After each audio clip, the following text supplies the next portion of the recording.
Hi hello M क्रिएटेशनमध्ये सगळ्यांचं स्वागत आहे. तर आज आपण पुरणाचे मोदक बनवणार आहोत. इथे मी कणिक मळून घेतलेले आहे. इथे बघू शकता कणिकला छान मळून घ्यायचे आणि पुरण पण मी इथे तयार करून घेतलेलं आहे. इथे बघू शकता पुरण पण तयार करून घेतलेले आहे. आता आपण याच्या पारी लाटून घ्यायचे आहे छोटे छोटे गोळे घेऊन. इथे बघू शकता आपण 21 असे गोळे तयार करून घ्यायचे. आता अशी पारी लाटून घ्यायची आहे पोळपाटावर. सगळे आपण आधी पारी लाटून घ्यायचे आहे, नंतर आपण त्याच्यात पुरण भरायचं आहे. इथे बघू शकता अशी पारी घ्यायची आहे. असं पारी घेऊन याच्यामध्ये आपण अशा पातळ याच्यात आपण आता पुरण घालून घ्यायचे. 1 चमचा किंवा कमी जास्त तुमच्या अंदाजानुसार इथे मी आता पुरण घालून घेतलेलं आहे या पारीमध्ये. आता याला आपण असं चहूबाजूने याला ही पारी अशी चिटकून घ्यायची आहे आणि हे तोंड मिळवून घ्यायचे याचे चांगले. आणि जी वरची बाजू शिल्लक असेल ती काढून टाकायची आहे.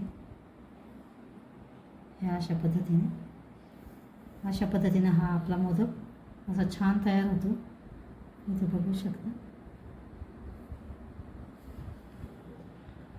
सगळे मोदक आपण अशा पद्धतीनेच करून घेणार आहोत.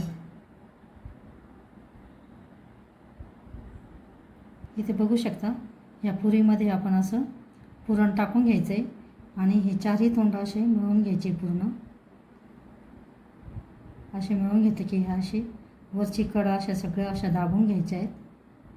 हे बघा इथे बघू शकता अशा पद्धतीने तर पूर्ण असं दाबून घ्यायचं आहे आणि ही वरची शिल्लक थोडं पिठाची बाजू असते ती काढून घ्यायची आणि याला पातळ असं करून घ्यायचं.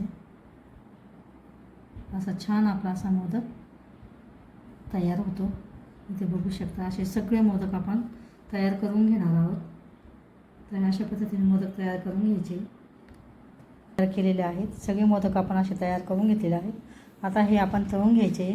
आकार आपल्या आवडीनुसार आपण देऊ शकतो. इथे मी थोडासा वेगळा आकार दिलेला आहे. इथे बघू शकता असे छान आपले मोदक आता हे तयार झालेले आहेत. आता याला आपण तुपामध्ये तळू शकता किंवा तेलामध्ये तळू शकता. तर आता आपण तेलात तळून घेणार आहोत. आता आपण गॅस पेटून गॅसवर कढई ठेवून घेतलेली आहे. त्याच्यात आपण तेल टाकून घ्यायचे. तुम्ही जर तुपात तळत असेल तर तूप टाकायचं आहे किंवा ज्याला तेलात तळायचं त्याने तेल टाकून घ्यायचं आहे. तर आता आपण तेल तापून झालं की तेलात जेवढे मावेल तेवढे टाकून घ्यायचे आहे. आपण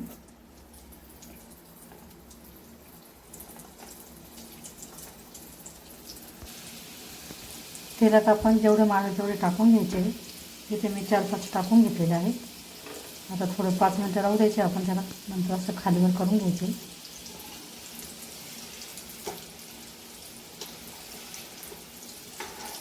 या अशा पद्धतीने सगळे आपण मोदक तळून घेणार आहोत.